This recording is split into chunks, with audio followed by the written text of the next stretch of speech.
Kendrick Lamar. Kendrick Lamar. Howard Stern dropped a Kendrick Lamar interview that dated back to 2017. Now this isn't a recent interview. This interview was from 2017. And it's an hour-long interview. I'm not finna watch the whole interview on live because most of y'all don't even really care about Kendrick Lamar. But I want to see the big highlights in what happened on the interview. What's up, Daily Plug? Hey, brother, I would definitely shout you out in my next vid. No problem, Daily Plug Live. No problem. But Kendrick Lamar says success threw him into a deep depression and music was only his therapy. So let's see what actually this Negro said. And you, in a weird way, were upset that maybe it was your success, but it threw you into a deep depression, right? Yeah, definitely. Because you felt guilty that you had gotten out and everyone else didn't? Right. Like, why me? Yeah, definitely. It's one of them things where you're trying to figure out where to place your energy. Okay, so going back to the question you had before, do I place my energy into these cars? Do I place the clothes and houses? Damn, I can't do that because I still got family in the city that's struggling. Right. So I'm moving around with this and they ain't got nothing. How does that make sense? And that weighs on you. That weighs on your personality, weighs on who you really are, okay? You asking yourself questions now. Yeah. Is this all I'm about, or am I about, my people that's struggling? And, then you start hearing the cackling. Going back earlier, you started assume things other people are assuming. And, this is all a reflection of learning how to manage the new success. And that brings survivor's guilt, along with being with cats in the streets that you love and you admire and trying to equate your success. Okay, all right. He ain't really say nothing. I mean, he ain't really, to me personally, he ain't really say shit in that. I mean, Kendrick Lamar hung up on Dr. Dre's first phone call. Let's see what he said about that. What was it like for you when, okay, you're still a kid making mixtapes and stuff, and you're getting your confidence going and you're working on other artists' albums and all that stuff. Right. But all of a sudden when Dr. Dre gives you the call, where are you? Does he call you? Does he come visit you? How's that all go down? I was on tour, man, with my brother J-Rock, and I was his hype man. You weren't even the main attraction. Yeah, I wasn't the main attraction. I was just there trying to, get the crowd ready. Get the crowd ready. Get my own thing out, support my bro at the same time. And it was Tech Nine's tour, and we was opening up. And me and my boy Ali, we was eating at Chili's. I'll never forget. We was eating at Chili's, and we got a call like, yo, Dr. Dre likes your music. And we was like, who the fuck is this on the phone? Like, get out of here, man. You hung up? Yeah, we hung up. Oh, my, does that give you the chills? You might have blown it right there. Yeah, we might have blown it, but another call came in from somebody else. Then another call came from somebody else like, yo, they trying to reach out and figure out who you with, And, do you feel like your entire life changes when you get that call? Yeah, definitely, because it's evolving. That's the evolution. That's Dr. Dre. Yeah. That's the guy. Yeah, that's evolution. It's evolving. When you get in the studio with him, is it intimidating? Yeah, the first time you're in the studio, for sure. I'll tell you this. The first time was the moment I knew I've arrived, because I'm not only meeting, it's just not an introduction. He plays a beat and say right to it. So you're working. I want to see. You're collaborating. I want to see, is this really you? In other words, Man, I'm going to tell you that right there for a rap artist, that interaction has to be scary as fuck, bro. It has to be scary as hell. You walking into a studio, Dr. Dre like, right to this beat. I want to see what you really can do. You know what's gonna happen if that was me? Scared. So you're working. I want to see. You're collaborating. I want to see, is this really you? In other words, you're going, yeah, right. He doesn't know for sure that you made those tapes. But he's also saying to you, you're my equal. Right. I'm not coming in here. We're going into business together. Yeah, definitely. It gives me the chills. Yeah, it's a moment where you gotta say, where I said to myself, this is it. I have to put everything that I work for have to be in this session right here. So in this session, he's sitting there at the controls. He plays you some beats. Now you got to just sort of freestyle it? Yeah, I have to write. You have to I write. have to write, and I have to get in the booth, and I gotta record it. Are you tight at first? Are you kind of like fucking it up, or are you just right in there? I'm just right in there, because now I'm excited. You know, you have the anxiety, but for me, my anxiety is the excitement. What I'm gonna come up with. I want to surprise myself. Am I built for this moment? Can I actually execute it? That's what challenges. I want to know what first song that was. I want to know actually what that first actual song was. This next clip, Howard Stern has officially let's see what he said on this clip. You know, it don't just stops with me. Do you feel a lot of jealousy from the people you grew up with? And I mean, it's got to be there. There is some sort of duality where, Oh yeah, for sure. you know, You're gonna have that. there are people who are happy for you, but there are other people. I know, even as I got more popular on the radio, I felt the jealousy of people I thought were my friends. Right. They'd say weird shit to me. You know what I mean? It would be, oh, you're so lucky. You're lucky. Yeah. Well, this was nothing to do with luck. Yeah, definitely. Right. You'll get the slide comments. Fortunately, I have a very small circle, so I don't hear it as much, if not at all. What up, T-Will? You know, but you hear things from friends of a friend, or you know, people on the outskirts. Yeah. You know that actually forget. I always go back to this Jay-Z theory. You know, we actually forget that Jay-Z is from Marcy Projects. Right. And sometimes, you know, you have to remind yourself this guy worked, you know, to get where he. I'm telling you, man. I'm telling you, people, like it'd be weird, like when you get successful in a certain aspect or whatever, and people be like, you lucky and shit. Like luck, like just like Howard Stern said, luck, man. I earned this. People be like, oh man, you got 10,000 subs, you got 11,000 subs. Man, you know how long it took me to get them? You know how long it took me to even get that? I'm just now streaming. I've been a YouTuber for years. I'm just now streaming. Thanks to certain people that helped me in my life. But you know what I'm saying? This is not no overnight success. This isn't no overnight success, bruh. It's work. Like I don't believe in luck. I believe in hard work, bro. You have to work hard in the things you want. The next clip says Kendrick Lamar reveals his lyrics are being taught at UCLA.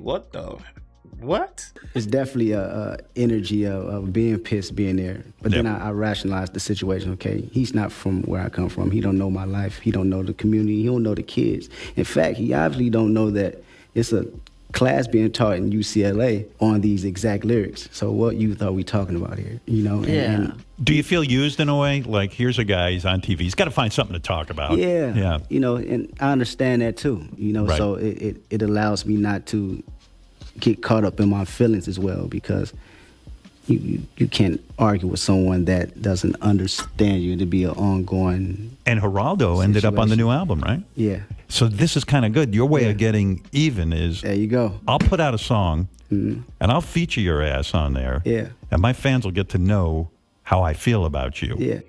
Now, keep in mind this interview was back in 2017 when Damn came out. Yeah, but it seems like this interview really just Howard Stern really just interviewed him just his upcoming, like how he came up, how he what he did. This is where he's talking about seeing a UFO. When you were a kid, you saw an alien or something, or a spaceship or something? I always say this, and I'm going Go to ahead. stand my ground to this. Go yes. ahead. You did? I did. Where was he from? Nobody believed me I then believe you. and don't believe me I now. want to believe. All right, Wait, you I want- got to tell you something. Why are all these spaceships going somewhere where no one, well, only Kendrick Lamar can Correct. see Yeah, them. why don't they visit select the right. president? You know, why don't they just make themselves known to it? What did you see? Share with me, please. It's just something I can't really describe because it just sounds like, okay, you seen a dart go past. That shit Right. don't make sense. No. Were you high? No, I wasn't. I All was right. 6 years old. Oh. Words can't describe what it was. Just a surreal moment, but You didn't get abducted or anything. I probably did. That's Yeah. probably why I'm doing music right now. Who knows? Well, no, that's why we're all my Man, shut your 5'8" ass up, bro. Let's see what else. Let's see what else. Do I believe in aliens? I think it's some kind of extraterrestrial life out there. I think it's some kind of extra. I think it's something out there. I think it's kind of a little bit of delusional if you really think that we're the only people in space. Well, just in the galaxy, in the universe, to be doing this. It's crazy as hell. Know that he saw one. I don't know. Do I believe that thing he saw one? I don't know. Maybe not. This clip right here. This clip right here is where Top Dog, the CEO of Top TD, said he pulled a gun on Kendrick Lamar's dad while he was working at KFC. When Top Dog was in his roughest days, when he was the gangs, there's a story that goes, and tell me again, because I find this mind-blowing. Yeah. Your dad was working at KFC. Yep. Top Dog went in to rob KFC. Is this right? Because you've written songs about this. Yeah. On the new album. My right? last album. Yeah, your last album. And Top Dog goes in and he meets your father. And Top Dog's got a gun. Your dad somehow thinks, I don't want to get into any shit with this guy. I'm going to charm him. I'll even offer him some free KFC. And maybe, story. right, and maybe won't get violent. And Top Dog liked your father True story. and did not rob the KFC because of your dad. Definitely. And now you're working with Top Dog.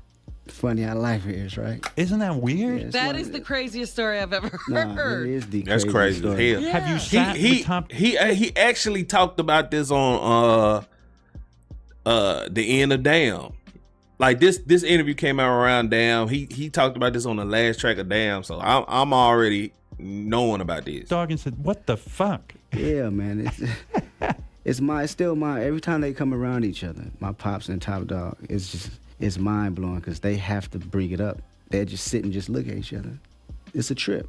Whoever knew that this little kid that was in the back store while you was flipping grease and chicken wings, 20 years later, he'll be sitting in the same studio, and it always goes around to the fact that the point is, okay, what if, he did take my father's life?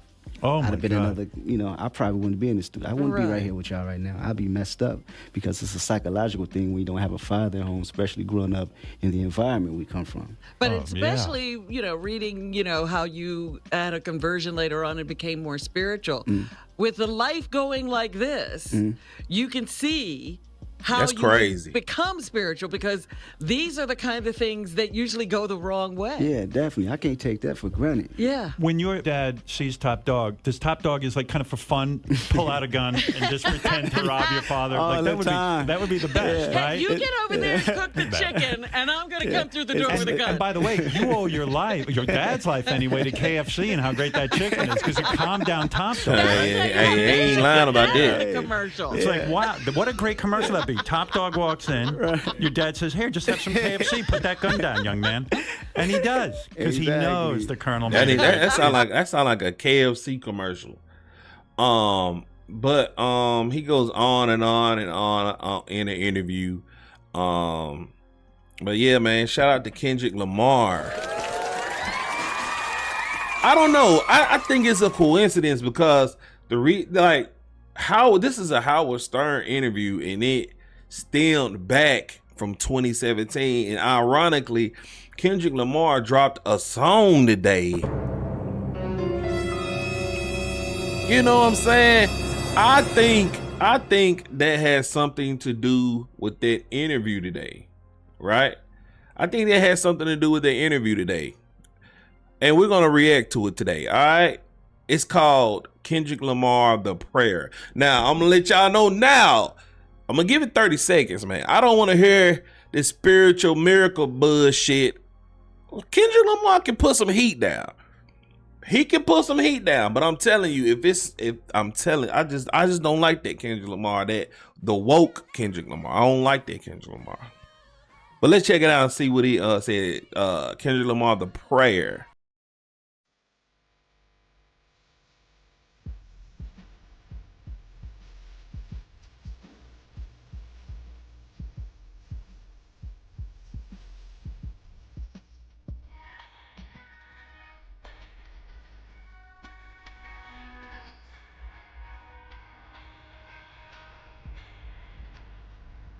All right, what y'all think so far? Little shit. I think I heard this before. Hold on, wait a minute. This might be an old song. Hold on, wait a minute. I could have sworn I heard this song before. But he released it today.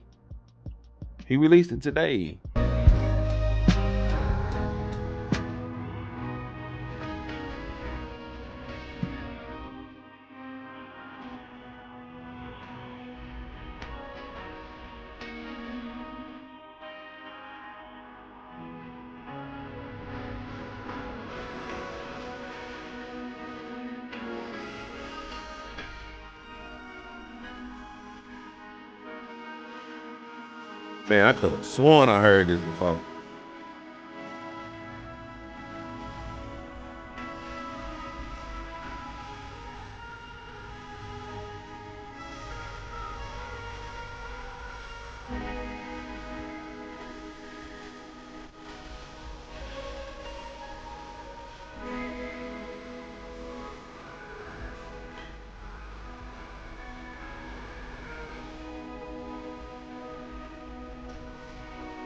Man, I could have sworn I heard this song before.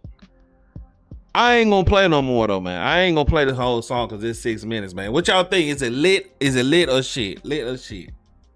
He's storytelling on that motherfucker. I don't care about storytelling, Kendrick Lamar. It's alright. It's not trash. But it's alright though. It's alright. Shout out to Kendrick Lamar, man.